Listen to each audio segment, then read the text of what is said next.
그러므로 너희는 하나님이 택하사 거룩하고 사랑받는 자처럼 긍휼과 자비와 겸손과 온유와 오래 참음을 옷 입고, 누가 누구에게 불만이 있거든 서로 용납하여 피차 용서하되, 주께서 너희를 용서하신 것 같이 너희도 그리하고, 이 모든 것 위에 사랑을 더하라.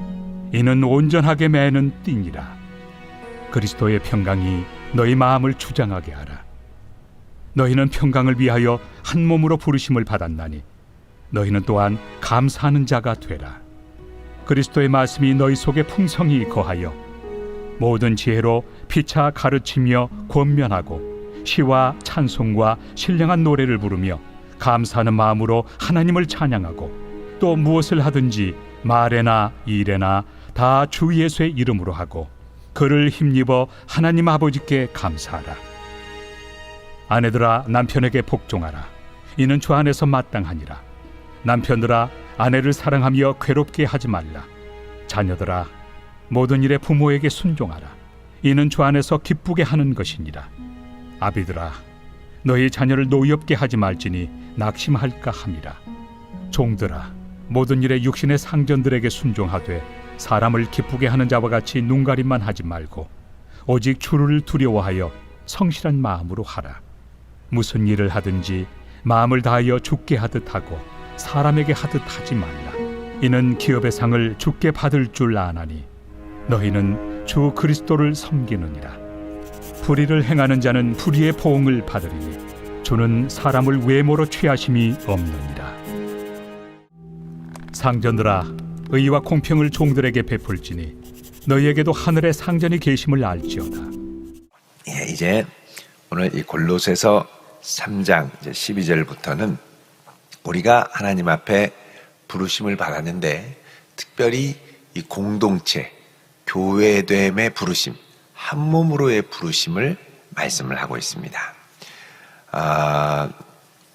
우리가 이제 어제 본 골로새서 3장 10절에 보면 새 사람을 입었다 그러죠. 그리고 3장 1절에 보면 그리스도와 함께 살리심을 받았으니 위의 것을 찾으라 그럽니다. 자, 그래서 새 사람을 입고 그리고 위의 것을 찾아야 하는데, 자, 그렇게 하려면 나 혼자 위의 것을 찾는 것이 아니라 그리스도의 몸된 교회로 함께 찾아가야 한다라는 것입니다. 자, 오늘 말씀 12절에 보면 그러므로 너희는 하나님이 택하사 거룩하고 사랑받는 자처럼 긍휼과 자비와 겸손과 온유와 오래 참음을 옷 입고, 자, 앞에서는 새 사람을 입었다 그러죠. 자, 새 사람을 입었다. 그리스도 안에서 완전히 성령의 능력으로 변화된 새 사람을 입는데, 그 새 사람을 입는 것은 무엇이냐? 긍휼한 마음, 자비, 겸손, 온유, 오래 참음을 옷 입어라. 자, 이게 쉽게 말하면 그리스도의 성품으로 옷 입어라 라는 것입니다. 그리고 누가 누구에게 불만이 있거든 서로 용납하고 또 피차 용서하되 주께서 너희를 용서하신 것 같이 너희도 그리하라. 자, 그래서 이제부터 여기 서로의 신앙, 피차의 신앙으로 나아갈 것을 권면합니다. 우리가 믿음 생활을 할 때 나 홀로 거룩하고 나 혼자 사랑이 많은 게 아니라, 이 거룩과 사랑은 항상 관계, 공동체 안에서 함께 준비되고 훈련되어야 되죠. 자, 그래서 이제 우리가 하나님 앞에 긍휼한 마음, 주님의 긍휼이죠. 또 자비로운 마음, 하나님의 선하심과 인자하심, 자비, 그 다음에 겸손한 마음, 또 온유한 마음, 온유한다라는 건 하나님을 신뢰함으로 우리 마음에 가져오는 여유와 자신감을 말합니다. 또 오래 참음을 입어라. 이 부당한 관계, 부당한 고난에 대해서 우리는 즉각적으로 분노하고 보복하고 반발하고 합니다만, 여기 이제 오래 참는다는 것은 주님께서 함께 하시는 것을 신뢰하면서 여유 있게 온유하게 견뎌내는 것을 말합니다. 자, 이게 다 주님과의 관계 가운데 내 지체와의 관계를 은혜로 구현하는 강조점이 있죠.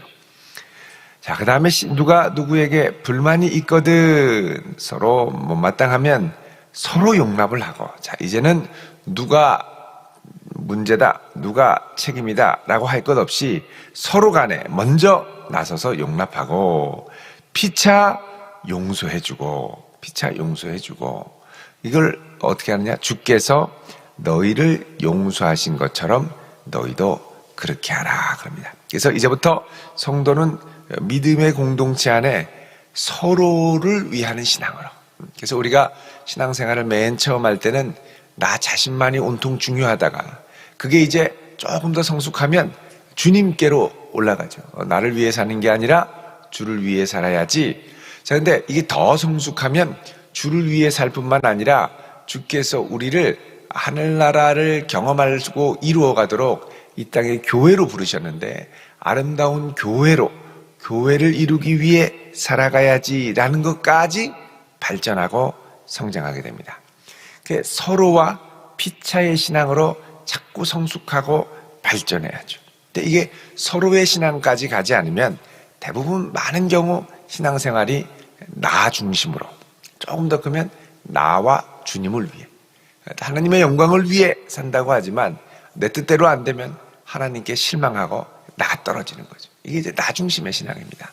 근데 조금 더 성장하면 이게 내 뜻대로 안 돼도 주님의 뜻이 이루어지겠지, 주님의 타이밍이 있겠지 하면서 주님을 의지하면서 성장하면서 기다릴 수가 있죠.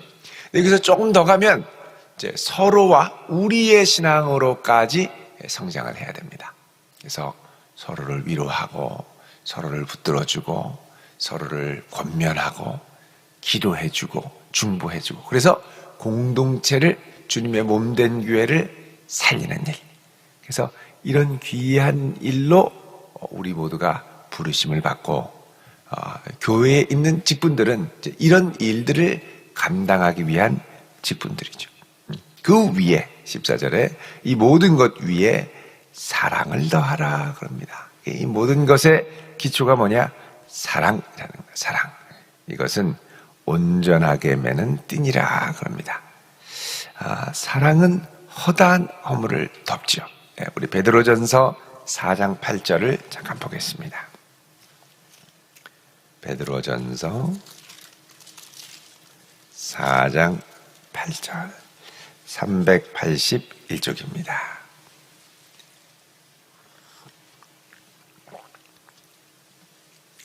읽어보겠습니다. 시작. 무엇보다도 뜨겁게 서로 사랑할지니 사랑은 허다한 죄를 덮느니라. 아멘. 자, 우리가 이게 언제 이제 말씀하는 거냐면 7절에 만물의 마지막이 가까이 왔으니 정신을 차리고 근신하여 기도하라. 자, 우리가 종말이 되고 마지막이 가까이 오면 정신을 차리고 잘 기도해야 됩니다. 자, 우리 기도하는 건 강조하지만 거의 강조하지 않는 게 뭐냐? 뜨겁게 사랑해야 된다는 겁니다. 만물이 될수록 우리는 뜨겁게 사랑하고, 사랑하는 공동체, 사랑하는 목장, 사랑하는 우리 믿음의 권속들이 되어야죠. 남선교회, 여전도회 사랑해야죠. 그래서 우리가 아주 뜨겁게 해야 될 게 사랑. 그래서 이 사랑으로 서로의 허물을 덮어주고, 그 다음 9절에 서로 대접하기를 원망 없이 하고 서로 또 대접하고 사랑으로. 그래서 마지막 때 우리가 성도가 힘써야 될 이 윤리, 성도의 윤리는 영적인 하나님과 나와의 관계에서 뜨겁게 기도하는 것뿐만 아니라 뜨겁게 사랑해야 한다는 겁니다.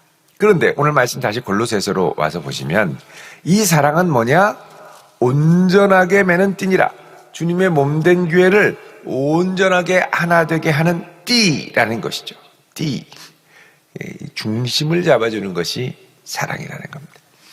그럼 우리 교회가 오시면, 새가족들이 오시면 참 반갑게 맞이해 주시고 또 되게 이렇게 은혜와 도전을 많이 받으시는 것 같습니다. 근데 이제 여기서 조금 더 나가서 정말 뜨겁게 사랑하며 사랑받는.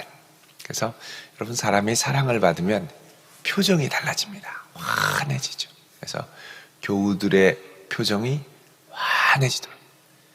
제가 전에 어느 교회를 갔더니 깜짝 놀랐습니다. 예배 마치고 가는데 분위기가 싹 교회가. 목사님은 성도들의 표정을 막 이렇게 노래 보듯 보고, 성도들은 쭈삣쭈삣하면서 막 이렇게 서로를 막 째려보고 무슨 일이 있었는지 모르겠는데 다시는 가고 싶은 생각이 안 들 정도로 섬뜩한 분위기가 있더라고요. 여러분, 우리가 참 교회의 하나됨을 이루는 것이 쉽지는 않을 수 있지만 주님의 명령이죠. 근데 주님께서 말씀하신 이 명령을 우리가 너무 간과하고 가볍게 여길 때가 많습니다. 그래서 서로를 향한 사랑의 윤리, 그리고 무엇보다 뜨겁게 사랑하는, 그래서 이 모든 것 위에 사랑을 더하라 그러죠. 그래서 우리가 기도할 것이, 하나님, 몸된 교회에서 끝까지 내 주변에 있는 이들을 잘 사랑하는 자가 되게 하시고, 주 앞에 설 때까지도 내가 깨어 일평생 기도할 뿐만 아니라 사랑하는 자로 살다가 주 앞에 서게 하옵소서. 여러분, 주변에 있는 분들을 할 수 있는 한 많이 사랑할 수 있기를 축원드립니다. 이 사랑을 인내하며 이를 악다물고 사랑하려면 힘든데, 주님이 주신 은혜로 사랑하려고 또 은혜 가운데 가다 보면 참 힘들고 어려울 때도 있지만 그 사랑하는 과정이 행복해질 줄로 믿습니다. 자, 15절에 그리스도의 평강이 너희 마음을 주장하게 하라. 자, 주님이 내 인생의 주인이 되시고 평강의 주님이 되시고, 너희는 평강을 위하여 한 몸으로 부르심을 받았으니, 평강을 위하여 한 몸으로 부르심을 받았다. 이게 얼마나 귀한 부르심입니까? 자, 성도의 부르심, 한 몸으로의 부르심입니다. 평강을 위하여. 교회가 평강만 해도 부흥합니다. 평강 못해서 문제죠. 한 몸으로서의 부르심, 그리고 이 한 몸으로의 부르심을 감당하려면 너희는 또한 감사하는 자가 되라 그러죠. 서로를 향하여 감사합니다, 수고하셨습니다, 감사를 표현하고 칭찬을 하고, 또 여러분, 감사한다는 건 뭡니까? 우리의 삶의 영역 가운데 하나님의 보이지 않는 은밀한 손길이 함께 하셨음을 고백하는 것이죠. 그러니 감사가 나옵니다. 서로를 향해서 감사하고, 그리고 16절에 그리스도의 말씀이 너희 속에 풍성히 거하여 모든 지혜로 피차 가르치고 권면하라 그럽니다. 예수 그리스도의 말씀이 우리 안에 늘 풍성히 거하도록 묵상하고 듣고, 또 이제 주님이 주신 지혜로 서로 가르치고 권면하고, 그 다음에 시와 찬송과 신령한 노래를 부르며, 시와 찬송과 신령한 노래를 부른다. 자, 찬송과 신령한 노래를 부르는 건 아는데 시를 부른다는 건 뭐냐? 이게 이제 시편을 말합니다.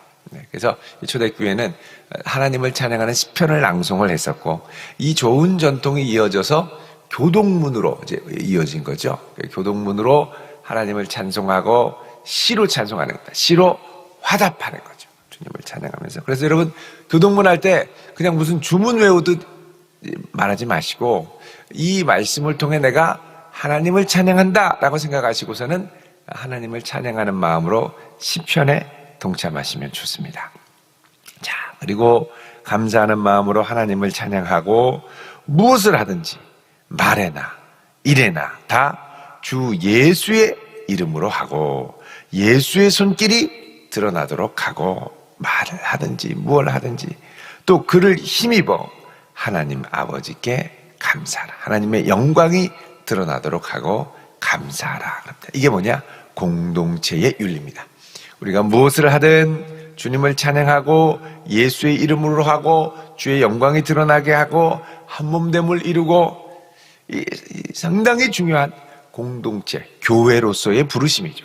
근데 우리 성도들은 교회에 오면 그냥 예배드리면 땡 이렇게 생각을 하죠.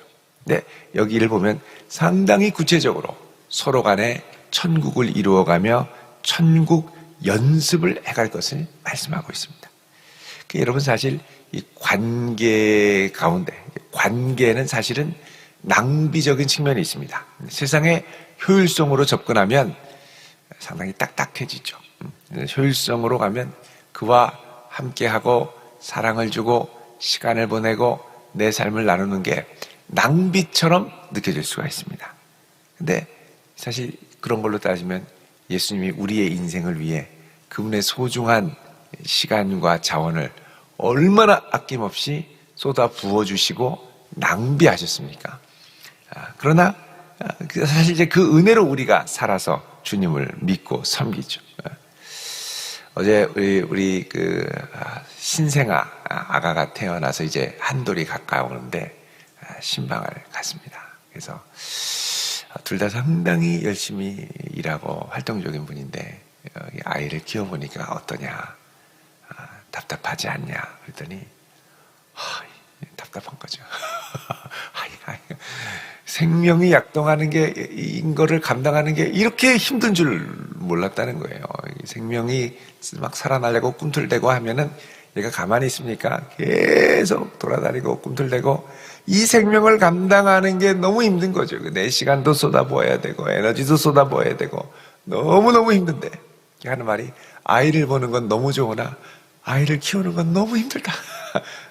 이 생명을 감당하는 게 원래 사실은 이게 내 에너지를 쏟고 막 하는 건데 여러분 우리가 한 몸을 이루어가는 것도 이것과 좀 비슷합니다. 서로를 위해 더 시간을 쏟고 서로를 위해 더 관심을 갖고 더 많이 사랑하고 그러다 보면은 에너지가 더 들어가죠. 근데 이걸 통해 어떻게 하느냐? 공동체의 하나됨을 지켜가고 하나님께 영광을 돌린다라는 겁니다. 그래서 이걸 통해 교회를 통해 하나님의 영광이 잘 드러날 수 있도록 자 이렇게 한 몸으로의 부르심과 함께 여기서는 또 다른 차원의 믿음의 공동체의 부르심을 이야기합니다. 그건 뭐냐? 가정으로서의 부르심입니다. 가정으로서의 부르심. 18절에 보면은 아내들아 남편에게 복종하라. 요즘에는 복종이 안 되죠. 막 대들고 혼내고 심지어는 막 구타까지 하고 남편을 구타하는 아내들이 늘어난다고 그러죠. 자, 이는 주 안에서 마땅하니라. 왜 복종하냐? 주 밖에 있으면 복종 안 하는 게 마땅하죠. 근데 우리는 주 안에 있기 때문에 마땅하다 말씀합니다. 그래서 주께서 내게 사랑하고 내 주로 우리 가정의 가장으로 세우신 남편을 사랑하고 복종하는 것 이게 마땅하다는 것. 이건 왜 그러냐? 권위의 문제, 질서의 문제가 함께 가기 때문에 그렇습니다. 남편이 가장이 되고 아버지로서의 권위가 세워져야 된다는 것이죠. 권위라고 해서 권위적 이게 아니라 가정의 제사장으로서의 질서, 영적 질서를 말합니다. 19절에 보면 남편들아 아내를 사랑하며 괴롭게 하지 말아라. 자, 남편들은 아내를 어떻게 해야 되느냐? 사랑해야 되고 그 다음에 괴롭게 하지 말아라. 여러분 괴롭히면 왜 자꾸 괴롭히냐고 막 분노하고 대드는 게 아니라 아내들은 참죠. 참을 때까지 참습니다. 그러다가 안 되면 이제 폭발하는 거죠. 화산이 폭발하도 폭발하는. 그러니까 이게 괴롭게 하지 말라는 건 쉽게 말하면 괴롭히는 줄 남편들이 잘 모릅니다. 내가 이렇게 하면 아내가 괴로운 줄을 잘 몰라요. 약간 얘기를 하시죠. 이러지 마세요. 이렇게 하면 조금 어려워요. 힘들어요. 그러면 들은 척도 안 합니다. 그게 뭐가 괴롭냐는 거죠. 자기 입장에서. 뭐가 괴로워. 그러다가 이제 꾹꾹 참다가 나중에 빵 터지면 그때 참회하고 회개하고 그렇게 되는 거죠. 그래서 여러분 이거는 뭐냐면 예수님을 주인으로 삼고 예수님이 주인으로 우리 가정의 주인이 되셔서 서로를 향해 예민하게 바라봐야 됩니다. 남편에게 불복종하는 아내들, 남편의 마음이 얼마나 상하고 남편의 자아상과 자기 존중감이 땅으로 떨어지죠. 남편은 존경으로 살고요. 아내가 기쁘게 순종해주며 협력할 때 큰 힘을 얻죠. 그걸로 살고요. 아내는 남편의 배려와 세심한 사랑으로 살아가는 겁니다. 근데 아내는 말마다 남편 무시하고 쥐어받고 얘들아 니네 아빠는 말이다 이러면서 맨날 험담하고 또 남편은 아내를 전혀 배려하지 말고 그냥 자기 하고 싶은 대로 사는 거죠. 자기 하고 싶은 대로 살다 보면 화가 있으리로다. 얼마 안 있어서 폭발합니다.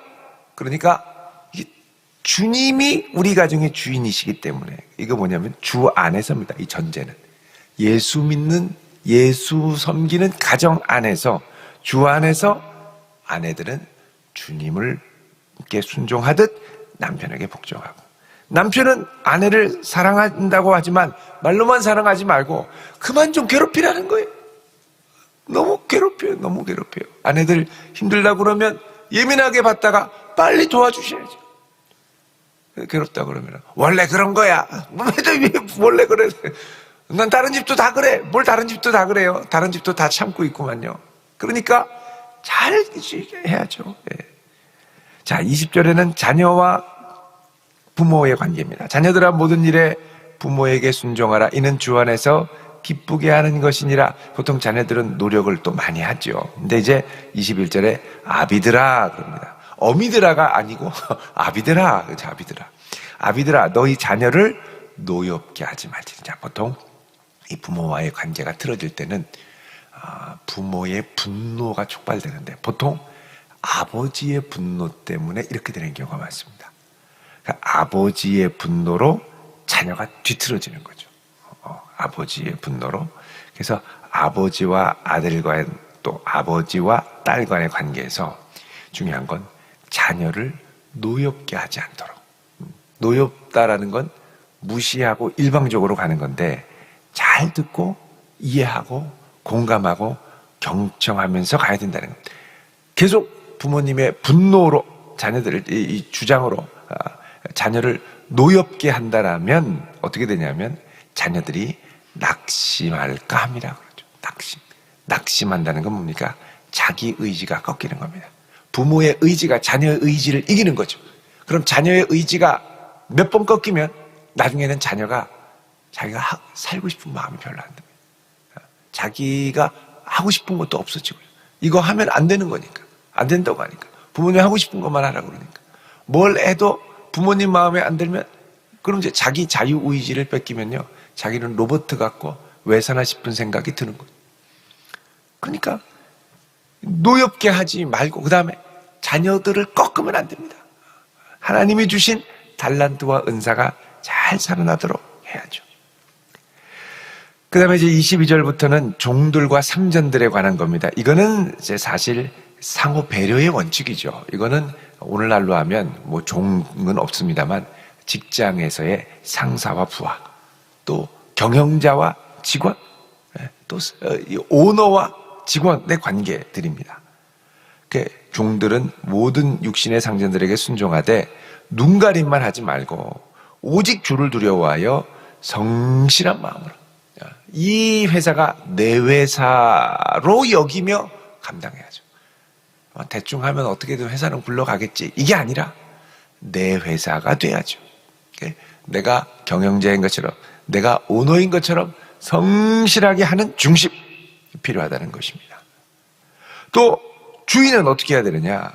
이 마음을 다하고 마음을 다해서 26절에 보면 의와 공평을 종들에게 베풀어라. 그가 열심히 한 것에 대한 합당한 인정과 또 보상을 잘 해주고 종을 막 어떻게든 쥐어짜려고만 하지 말고 그가 열심히 했으면 그것에 대한 인정과 보응을 함께 해주어야 한다는 것입니다. 그 핵심에는 뭐냐? 마음을 다하여 23절에 마음을 다하여 죽게 하듯 하고 사람에게 하듯 하지 말아라. 왜? 24절에 이는 기업의 상을 주께 받고 주님이 보상해주고 너희는 주 그리스도를 섬기느니라. 그러죠. 이 모든 일에 그리스도가 중심이 되어야 한다는 겁니다. 자, 그래서 오늘 이 골로새서의 말씀은 우리 인생 가운데 아주 중요한 부르심을 말씀하는데 첫 번째는 한 몸으로의 부르심, 교회의 한 몸으로의 부르심. 그 다음에 한 가정, 예수를 주로 섬기는 가정으로의 부르심.